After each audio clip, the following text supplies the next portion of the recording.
Welcome to War Room Impeachment. It is Saturday, the 30th of November, the year of our Lord 2019. This is Raheem Kassam. I'm joined by Greg Manns here in the historic Breitbart Embassy on Capitol Hill.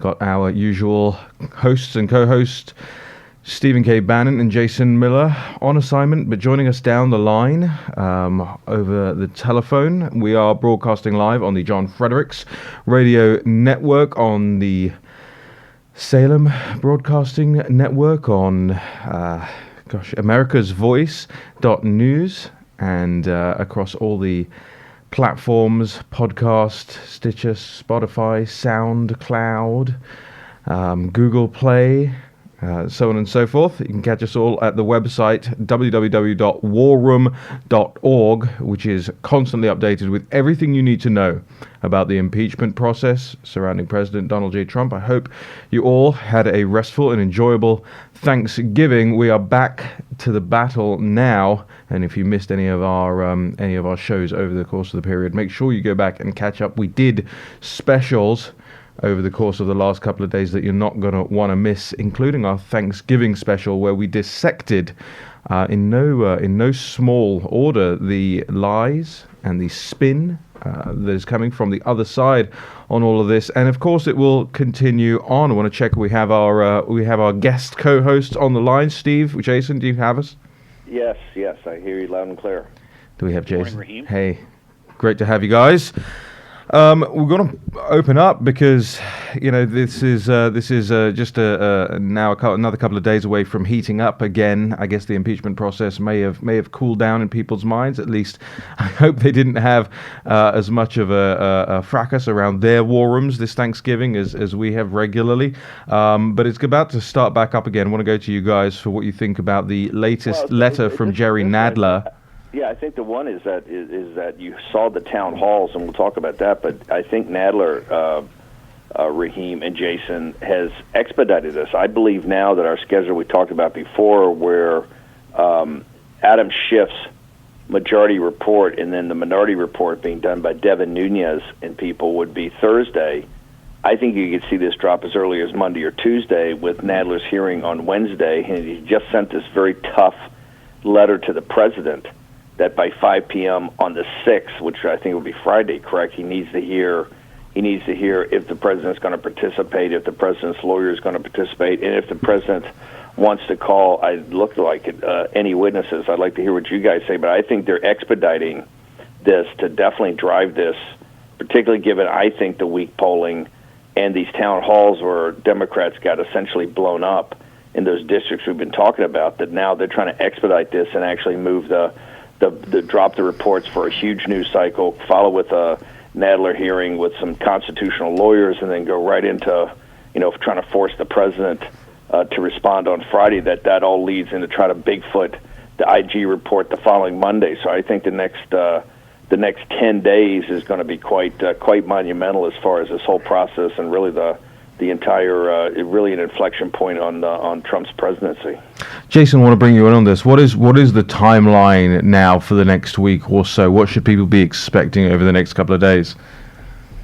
Yeah, so as Steve mentioned, we're going to probably see the Intelligence Committee report come out within the next couple of days here. I imagine this will probably be, could be Monday to set the stage, or maybe Tuesday, but we'll probably also see the Republican intelligence report as well, which won't get anywhere near the same amount of attention. But I want to really set the stage for what Wednesday is.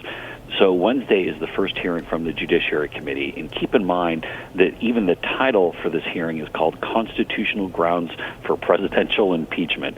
And so I say it almost with a chuckle, because you can imagine Chairman Jerry Nadler sitting up there with his whole squad of legal scholars. He'll have Perry Mason and Ben Matlock and the entire crew out there saying that here are the constitutional reasons. But this is really the made-for-TV event. This isn't the actual trial. The trial is when you get over to the Senate.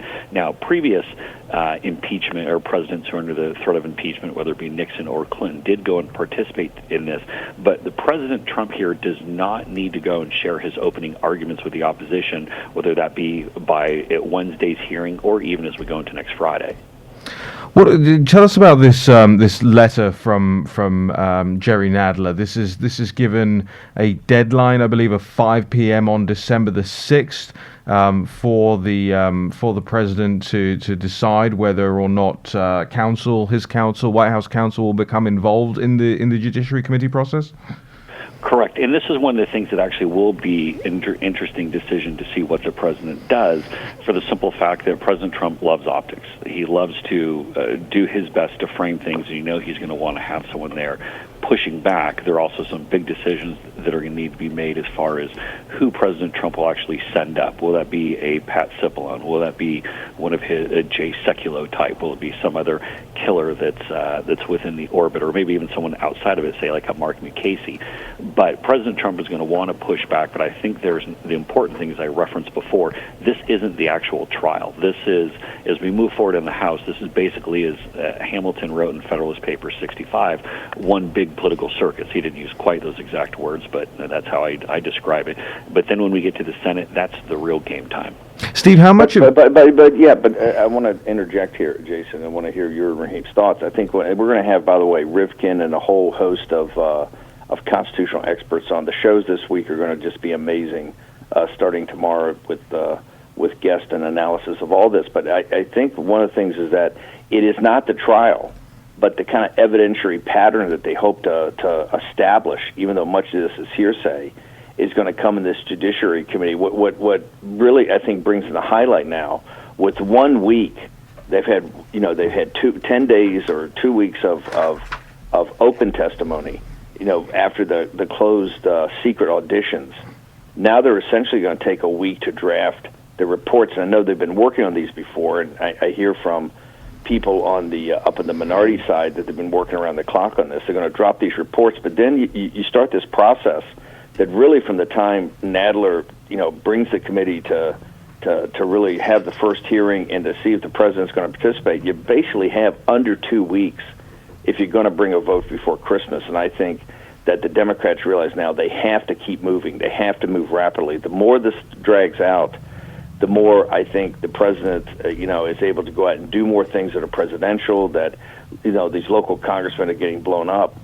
It'll be very interesting. I would anticipate that the president at least have someone there, if not to actively participate, to observe this, because this is where they're going to have the vote in the Judiciary Committee for the articles of impeachment, and then have the managers, which I imagine Adam Schiff's going to be one, actually take it out of Judiciary, and that will be what's argued in January at the trial.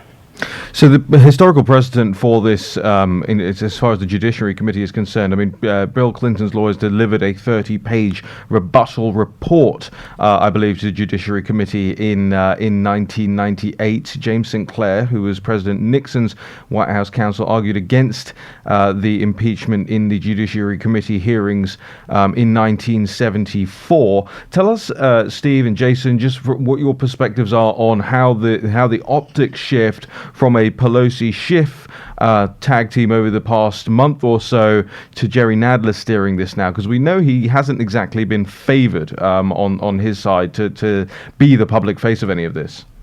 Jason, go ahead, jump in. I've got my own thoughts on Nadler about how he's been pushed back. But Jason, I'd like to hear your thoughts, and I'll jump in with my observations on Brother Nadler. Yeah, and as Raheem, as you're correctly pointing out there, referencing the fact that Jerry Nadler was thoroughly destroyed by Corey Lewandowski when Corey had his testimony from over the summer, going back to Russia hoax and all things tied in there. But now, obviously, Jerry Nadler doesn't have the same level of vitriol attached with him that, say, Adam Schiff does, but it's essentially part of the same political witch hunt nonetheless. I think people will be immediately reminded how one-sided this is, as there's a complete parade of constitutional scholars coming up and taking the left-of-center position that President Trump did something wrong. Here's why I should push forward in these. And really, there's limited ability for Republicans to push back or to counter it here. And I think that's the important thing they keep coming back to, is this isn't the actual trial, as Steve referenced. This is essentially the Democratic political theater, so to speak. They're one hearing before they go and draft these articles of impeachment, which then they'll probably pass just before Christmas. Yeah, although it's not the actual trial, I just want to add that in American memory of, or the American public consciousness of impeachment, judiciary has really played one of the most significant roles, both in Nixon. Remember, Nixon resigned. They went to Nixon right after the judiciary vote, and Nixon actually resigned, so he was never technically actually impeached, although he was driven from office in this process. In Clinton, the trial, I don't want to say the trial is pro forma because the trial was obviously had its own dynamics, but it lasted, I think, Jason, under 2 weeks. The Judiciary Committee is once again where the action was. Here's what I think is interesting. Nadler has proven himself at the highest levels, and I take that and I think it was Michael Cohen was his first one, but then he had Mueller, and then he had Corey Lewandowski, where he actually got bench pressed. The Mueller thing was a disaster. The Corey was even a bigger disaster, where Nancy Pelosi obviously took the leadership away from him. I think it'll be very interesting, and that's why I would anticipate that President Trump, given how he is always so aggressive in this, would have representation there, at least as observers and maybe even as participants, thinking that Nadler has a very difficult time controlling the committee and a very difficult time actually focusing his own thoughts. Schiff is getting a lot of kudos from the Democrats for this closing statement he gave, which I think they feel gave him some stature and some gravitas. I don't think anyone's seen that out of Nadler, and I think his handling of this has been really a travesty for the Democrats. And so I think this judiciary will really be in the American people's mind that the second big bite of the apple here, where they're going to actually see, coming from the public hearings, now that they're not going to be new witnesses called, it doesn't look like, to really establish in the American people's minds whether this is even if the candle's worth the game here. And I think they're going to have a tough time. I think they're going to have a very tough time proving that, particularly around these articles of impeachment that they want to drive forward. Well, and moving into the Judiciary Committee process, it's not like the Republicans don't have some killers on that committee as well who will be able to provide some pushback. Jason, we've got Jordan, I think Gates, Collins. Who else have we got on that on the Judiciary Committee? Well, we also have Congressman Andy Biggs. Yep. We have Debbie Lesko, who we had on the show recently. So we definitely have some killers. I mean, especially the fact that Doug Collins, from Georgia, who's emerged as one of the president's top defenders in Congress, and who, by the way, should be the Senate pick in Georgia, but we'll come back to Georgia politics in another time. But Collins is very aggressive. I would expect you see him be much more on the ball and on point than Devin Nunes was in the Intelligence Committee. And I think Doug Collins will absolutely look for every opportunity to dunk on Jerry Nadler and call out where he's wandering down a path that's completely way off on some kind of tangent here, and they're going to press the case very strongly. Yeah. Oh no, I think this, Raheem. I think this is going to be fireworks. I mean, I don't know Jason's thoughts, but I think this is going to be fireworks. I think the president's defenders, and you've got, look, Matt Gaetz. If it wasn't for Matt Gaetz' brilliant, as we've talked about so many times, brilliant move to really go to as Jason called it, Schiff's speakeasy, but the skiff down below below the Capitol, and blow this thing up and put it on the front page everywhere. That these secret auditions, I think it changed the whole direction of this thing. I believe that these hearings on even the constitutional lawyers on Wednesday, and then again any others they have when they actually start to draft the articles, I believe are going to be explosive, whether the president's lawyers participate or not. I think with Matt Gaetz, Jim Jordan, Congressman Collins, and others, you're going to see a full-on, not just defense of the president. I think you're going to see the Republicans on offense, because I believe the Republicans now feel the more detail come out, they support the president, more granularity we've got, the better for it. It shouldn't be lost on the audience that I think it was Bloomberg's campaign chief said the other day that this thing's been a disaster for Democrats. It's one of the reasons Bloomberg actually stepped into the race. Yeah, I think that's right. Bloomberg's, I think it was his communications chief or his campaign manager. He said with Christine Amanpour that the impeachment process is helping President Trump's reelect rather than harming it. You both talked about the evidentiary process here, and one of those things that keeps coming up is this phone call with Ambassador Sondland, the no quid pro quo call. And over the course of the last couple of days, the media has been pushing these stories that the call never happened, the White House doesn't have a record of it, the date might be incorrect, the call might have been longer than what Ambassador Sondland is claiming in his testimony. The general theme, so that people out there who haven't necessarily heard this, is as follows. The timeline is still not solid as far as the media is concerned, as far as the prosecution side of this concerned, and indeed as far as Ambassador Sondland, who has said in his testimony several times that he can't remember quite when the call, the no quid pro quo, I want nothing, I want Zelensky to do the right thing call happened. Chaps, why does that matter? Does it matter? And why have we seen this come up in the last 48 hours? Let's start with Jason. Yeah, so look, I mean, this kind of reminds me, Raheem and Steve and Greg, of one of those circus games on Santa Monica Pier, where it's pretty much impossible to win, and you get sucked in for $5 or $10, and you can never make the free throw, or at least I can't. I mean, this is a complete moving goalpost when it comes to Gordon Sondland. So let's say even if the White House came out and said, here is the exact call record from the White House call center, we can prove that the president and Gordon Sondland spoke on this specific day, as Gordon Sondland mapped out in his congressional testimony. Democrats are still going to come back and say, well, we don't know exactly what was said on the call, or they'll come out and say that this was after the whistleblower report was, the heads up of which was given to the president, and they'll say this is even after the July 25th phone call with President Zelensky. And so no matter what the answer is here, the Democrats are going to move it. And so they're using this to establish essentially a false timeline, or essentially these benchmarks that can never be hit, when the fact of the matter is Gordon Sondland might be a goober. He may not have come across as completely being all together, but I don't think he would have gone and intentionally lied that this phone call happened. Look, the phone call could have happened on a different day, could have been via cell phone as opposed to White House records, but the fact of the matter is that Gordon Sondland went and testified that President Trump told him, no quid pro, I do not want any quid pro quo. I just want them to go and continue to enforce on these investigations like they're supposed to be doing.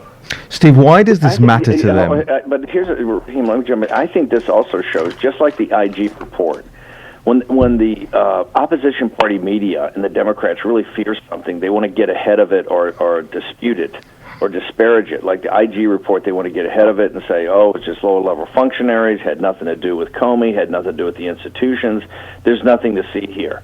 And then when it comes out, you can see right now, and I know they've polled this, that the president's conversation and what he said, and when he came out on the White House lawn that day with his notes and repeated that, and it's really the first time I think the American people really are starting to come into this thing, as we've said many times.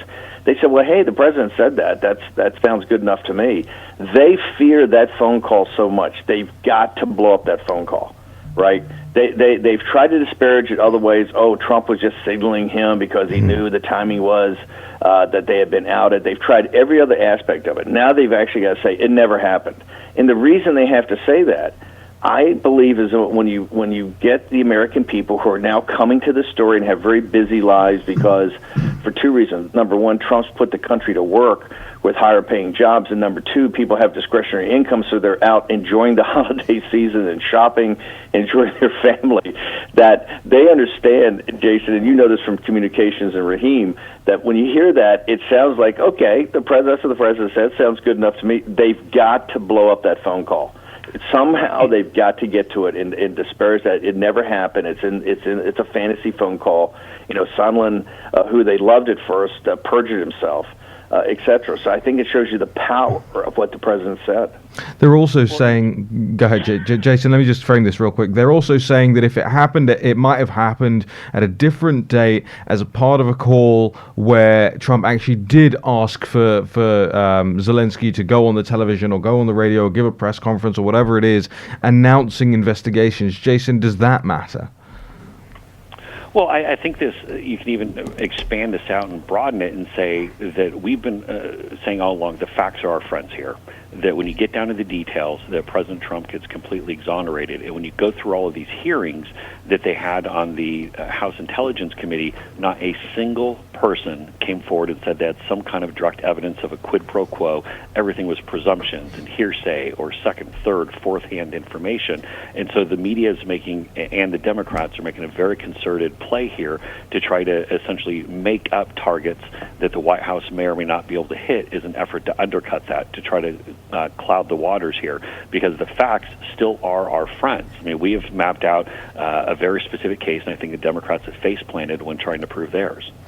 Let me, by the way, I know you only got a few more minutes for him, but I want to throw out something. I want to hear both your guys' opinion. Isn't there another bad fact that looks like it's coming from Ukraine? In fact, that the government over there may be interested enough in this that they're actually going to start formal investigative process on Hunter Biden and Senator Biden and exactly this kind of importing of American crony capitalism into an already corrupt system, that they may start their own independent inquiry of this? How will that affect the Democrats' case against the president?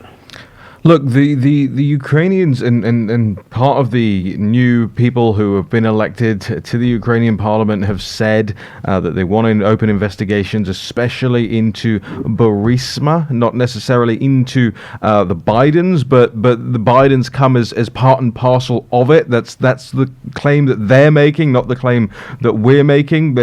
Time magazine, which is not exactly the most staunch defender of President Trump, has said recently that the Ukrainians think it might be too sensitive right now, but at the same time, there is so much corruption that's stemming from both inside the country, inside the region, and corruption coming in from abroad, i.e. perhaps from the United States, where they do want to get into this, Jason. Yeah, absolutely, and I think that look, this is even going back to the NDAA that we always refer to, that congressional funding mechanism that sends money to countries like Ukraine, that requires that we actually go through and make sure they're making efforts to cut down on corruption.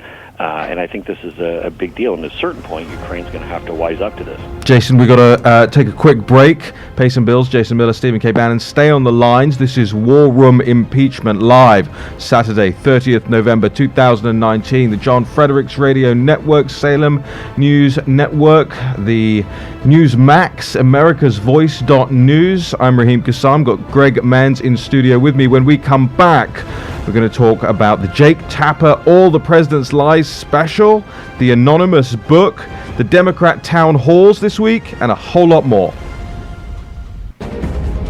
War Room Impeachment. Here's your host, Stephen K. Bannon. Welcome back. War Room Impeachment, Saturday, the 30th November 2019. On the John Fredericks Radio Network, the Salem Broadcasting Network, America's Voice.news, and Newsmax, and of course, catch up with everything over at www.warroom.org. You can catch up on all the podcasts, and if you would be so kind, get on iTunes or Google Play or Stitcher or SoundCloud or Spotify or whatever it is you use to listen to your podcasts, and subscribe, it's free, and leave us a review. This is Raheem Kassam, joined by Stephen K. Bannon and Jason Miller on the line. We've got Greg Manns in the War Room with us here this morning on Capitol Hill. Steve, before we move on to the very fake Tapper special that played over the Thanksgiving period, I know you wanted to jump in. I just want to jump in here. I need to have you, who know Europe so well, and then Jason, who was there in the heat of battle in 16, jump in here. But look, this is what I think is so key. Events, and this is what the mainstream media will never connect these dots. President Trump's defense, and the reason he didn't agree with the Republican Party at first to say, I did something wrong, but it's not impeachable. He said, no, the call was perfect. What I did was exactly what the American people hired me to do. And this is twofold. Number one, is to focus on corruption in these places where we're giving hard-earned American taxpayer money to make sure it's used efficiently and not corrupt. Number two was that we need allies. Like, we didn't start this in the Ukraine. This was really started by the EU and eventually kind of NATO, got their hands on this about thinking about Ukraine as a NATO country that got, obviously, Russia, so worked up. And what he says, I want more people to have to put additional money into the till here, and not just for blankets and for hand warmers, but for actual military hardware if they're to stand up against this Russian threat that's in half of their country. Next week, these NATO meetings in Europe that the president's going to go to are going to be explosive. And here's why. Now we've seen that the Ukrainian government wants to investigate Burisma, on their own volition, which will bring the Bidens into it. As importantly, next week in London, at the 70th anniversary of the founding of NATO, these historic meetings, President Trump now, I think the early press reports we're hearing, is that the American commitment to NATO, which is very firm and very strong, is actually going to be on a dollar basis proportionally taken down as other countries are now putting more money in because President Trump has told them you've got to meet this 2% commitment. France, Germany, others are going to have a higher percentage than they've had in the past. This is historic because what President Trump is looking for is allies. This is the second aspect, and the mainstream media is not going to want to cover this. They've said that President Trump is abandoning NATO. He's not abandoning it.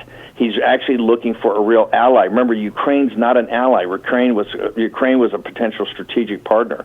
So what Trump has now is, to me, two victories.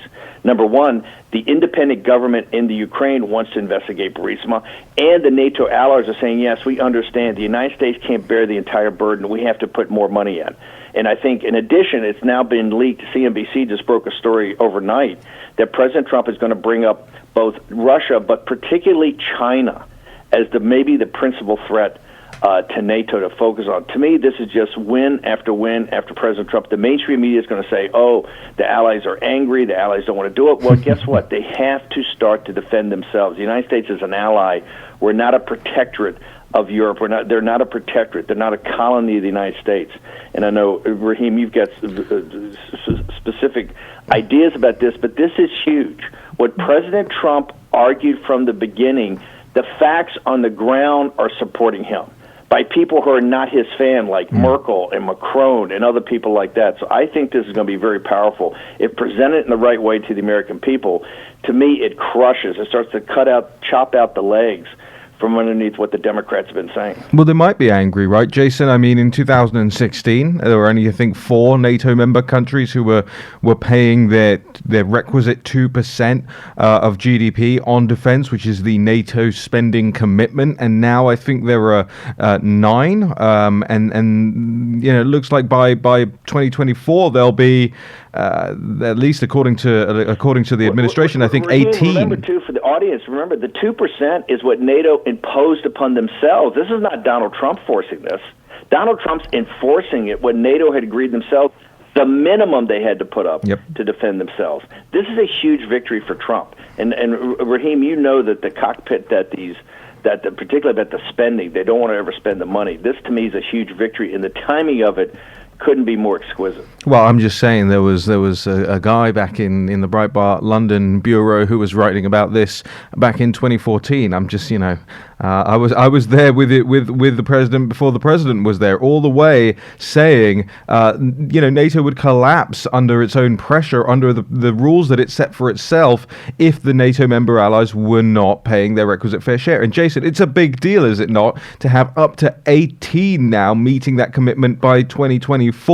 Would that have happened under President Clinton, and why is the president not being given fair dues on that?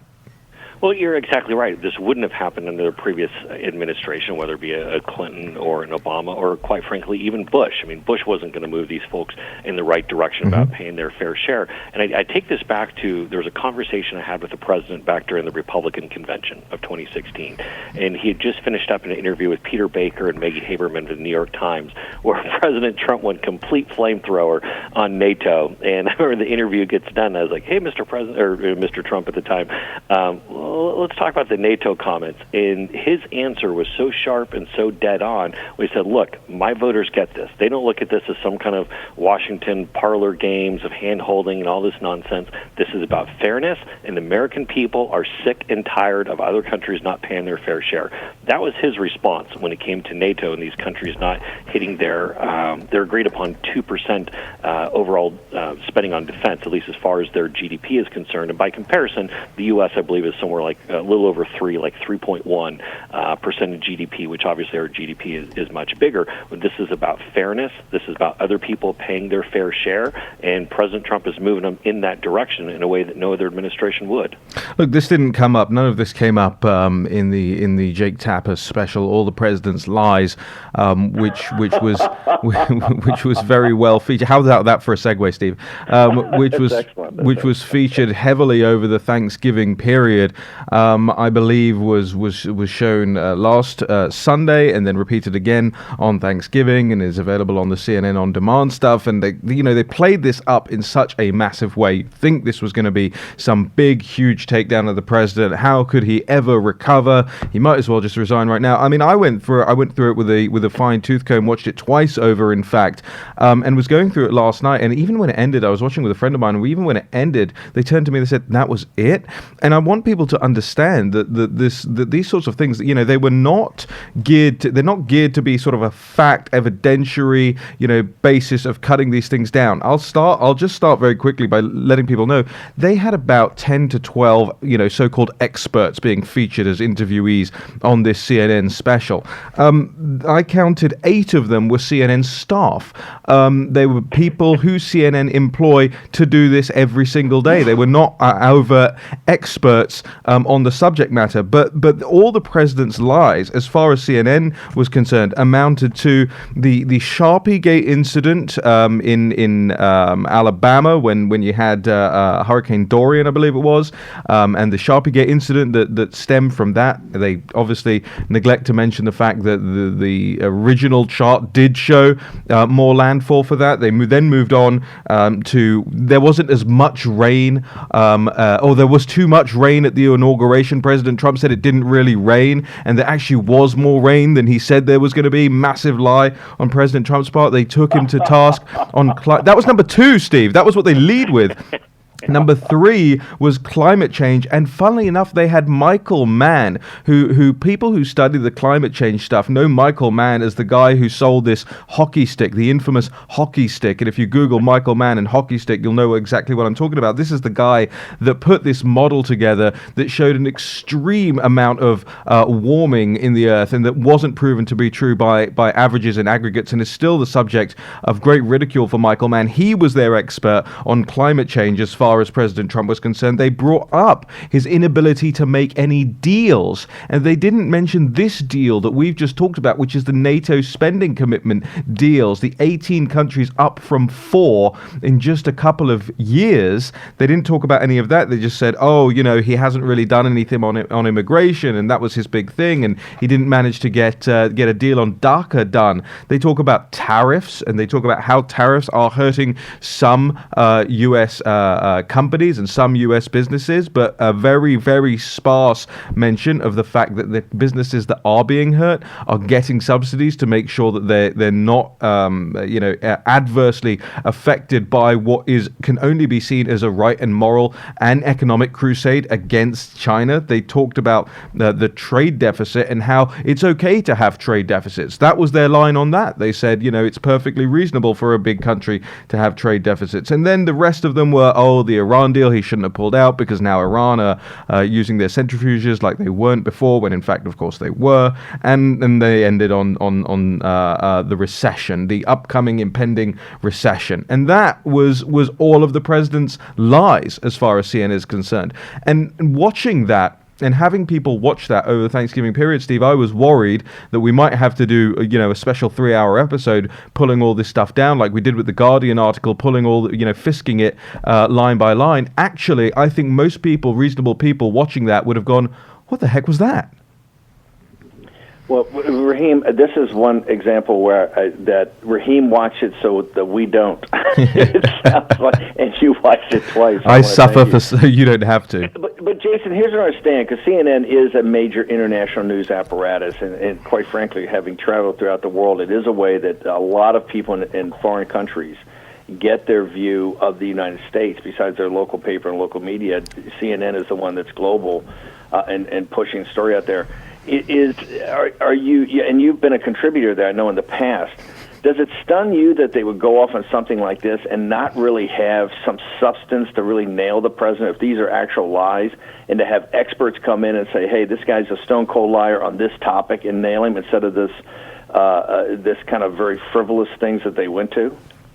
Well, yeah, I mean, you're exactly right, and I was also looking at the commentator list of people that were in there. In addition to the folks that Raheem named, you also had never-Trumper political commentators that were part of the mix. And so keep in mind, this is, Steve, as you said, when you travel around the world, this is the main American news source, and to have such a personal but such little facts actually being added into this or something, all the president's lies, something that's beamed to all these countries, and President Trump has weighed in on this before. And so this is really does a disservice to American democracy. And you want to talk about undercutting America's stature in the world, and a lot of places just have CNN pumped into these countries, and they're going to have a completely warped view of what's actually going on in the United States. Right. This is the news network that has strapline is, facts first, and they spend an hour of just opinion on a show called The President's Lies. They played this on Thanksgiving, obviously. Yeah. They let it, I think, last Sunday, but played it on Thanksgiving again, reprised it to make sure it got out there into the American conversation. Do you believe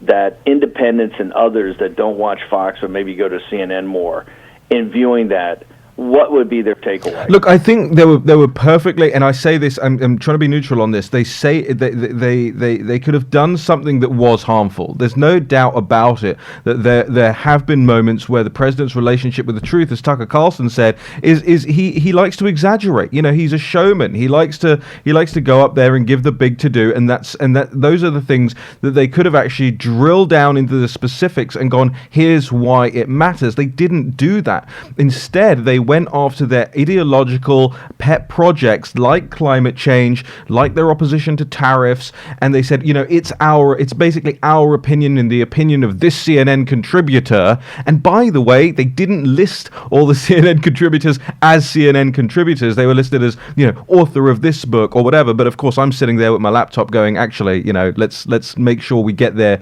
titles down correct. They are paid CNN staffers who are up there just saying, well, if the president is going to lie about climate change, he's putting hundreds of millions of lives in danger and all this stuff. I think they could have done some damage. This one in particular did nothing, and I think what you'll see is when we move into the new year and you see more of these town halls taking place like we've seen over the past week, and I want to get onto that as a topic, you will see people not responding well to being hectored by CNN and being hectored by the Democrat representatives. And I want to bring in Greg Manns, who's in studio with me on this. Greg, you've got some more evidence from the Democrat town halls that have been taking place. Why don't you let Steve and Jason and the audience know exactly what's been going on out there? Because as I say, it seems to me people aren't buying it.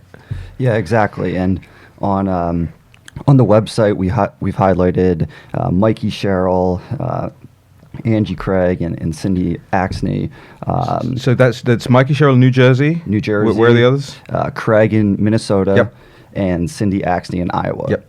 They faced a wave of anger upon returning to their districts. Give some examples. Here's why, Raheem and Jason, here's why I know this is a big story. The mainstream media is not covering this whatsoever. It's almost impossible to find out how these town halls went. And every time you drill down or follow the local Twitter or get to the local news, it's a negative to these 31 Democrats. That people in the audience that voted for them are angry that they're taking time to do this instead of passing USMCA, doing opioids, doing prescription drugs. And I think the big tell is that, it takes Greg and the team, you got to go search, you got to pull it together. because CNN does not have this as a lead. And this is why I think CNN and the opposition party media lose so much credibility. Well, you got to call it fair. A little credit to Politico, Politico, who once upon a time also rightly discussed the Ukrainian interference in U.S. elections, although is now, and Ken Vogel over there, who was over there, is now being pilloried for it. Politico have featured in their magazine some of these stories, but like you say, Steve, it's not front and center. And I just want to get out of Greg. Just get Greg. The Politico story is the one that got us their thing on Mikey Sherrill. Yes. In New Jersey 11 was fantastic, but it's buried on the website. Yeah. It's not highlighted up there as a key story for hour after hour after hour. Greg, you see, if you don't chirp up, you're going to get talked over here. I want Greg to give us one of the killer examples of this, because it's not just us saying it. This is coming from the words of the people at those town halls. Greg. Yep. So exactly, in the Mikey Sherrill town hall, one of the main things that was pointed out is one of her constituents said, "We sent you to Washington to get work done for us in our country, and for the last couple of years, all we've seen are investigations."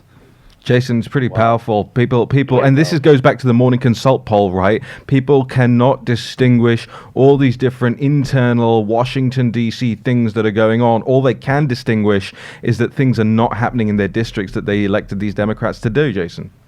Right, and to set the stage for folks, I mean, all these Democratic freshman lawmakers are going home over, this is Thanksgiving recess. This is when you go back and, hey, we're going to do a town hall. We're going to talk about prescription drug reform that's never going to get done. We're going to talk about things like USMCA that should get done.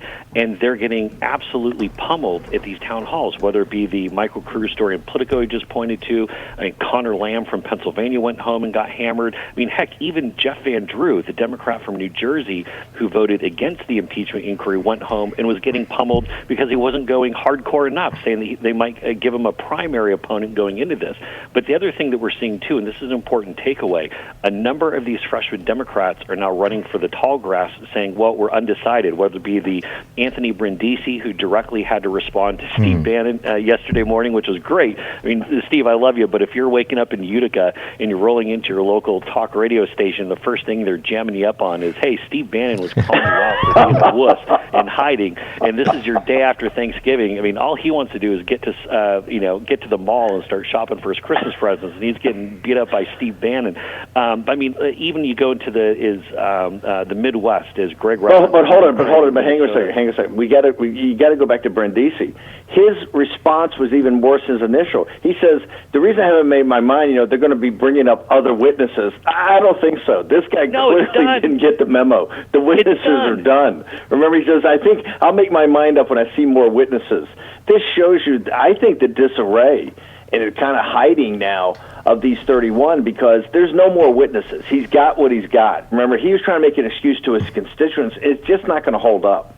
Guys, we got to. That's where Kendra Horn from Oklahoma is now claiming, like Brindisi, claiming to be undecided on how to vote on impeachment. These freshman Democrats in these 31 districts that were won by Trump in 2016. And again, why does this matter? Because with no Nancy Pelosi as Speaker, this impeachment witch hunt isn't going anywhere. But these 31 freshman Democrats got in Trump districts, and they're causing all this havoc. But now they're realizing that Nancy Pelosi has walked them out on the plank, and she's sawing it off behind them. And hey, thanks for your votes, guys. By the way, you're going to be on your own come next November. Guys, we've got about 2 minutes left in the show. Anonymous threatening to out themselves. This anonymous book, the Wright's previous interview from this weekend, the Hong Kong sanctions bill, and President Trump visits Afghanistan. Steve, fire away. Well, I think, I think the most powerful, that we'll get to the others tomorrow, are up on the website. There's so much powerful stuff happening. But Jason, you had said this from the beginning.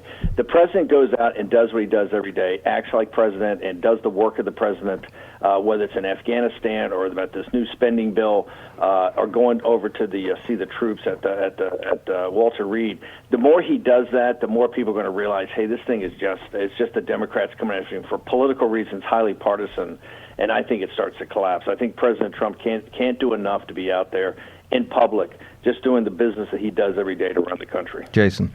Yeah, absolutely. In fact, there's an article on that in the Washington Post this morning, and I gave him a quote on that, saying that President Trump is a born leader, so these events come naturally for him. And looking to 2020, can anyone really imagine Elizabeth Warren opening an Apple factory, Bernie Sanders greeting troops overseas, or Joe Biden negotiating with foreign leaders without Hunter there cutting some side deal? We'll get that up on the site. One last thing. That article is by a real hater, Phil Rucker. So Yes. it's not like the president's doing his job. It's like the photo op, some snarky headline on the photo op presidency. Yeah, we'll get that, and we'll get that with the Jason Miller clip on the site on warroom.org. Just finally, Steve, the president signing the Hong Kong sanctions bill. How big a deal is this? About 30 seconds. It's a huge deal, and now we know this. He's got all the cards in this negotiation for the deal. He's going to bring up China at NATO. This week ought to be explosive about Hong Kong. I think that Beijing is thinking about how they retaliate. I think this puts this whole trade deal in play. The president's got his cards. I think he's just going to hold fire and see what happens. But it couldn't be bigger about Hong Kong. They had another demonstration, American flags, and they were singing the Star-Spangled Banner. Tens of thousands of young people, millennials, in Hong Kong, thanking the president and holding up the president as Rocky Balboa. Those great memes. So it's a fantastic couple of days in Hong Kong. That's my favorite, when the protesters are holding up that quote unquote doctored image that President Trump posted to his Twitter feed of him on Rocky Balboa's. Wait. That's doctored? It's no, it's not. No, That's fake news. Jason, Steve, thank you so much for joining us here on War Room Impeachment. We'll be back tomorrow 9 a.m. with a live show. I've been Raheem Kassam. Thanks to all of our partners. Check us out, www.warroom.org. We'll see you back tomorrow.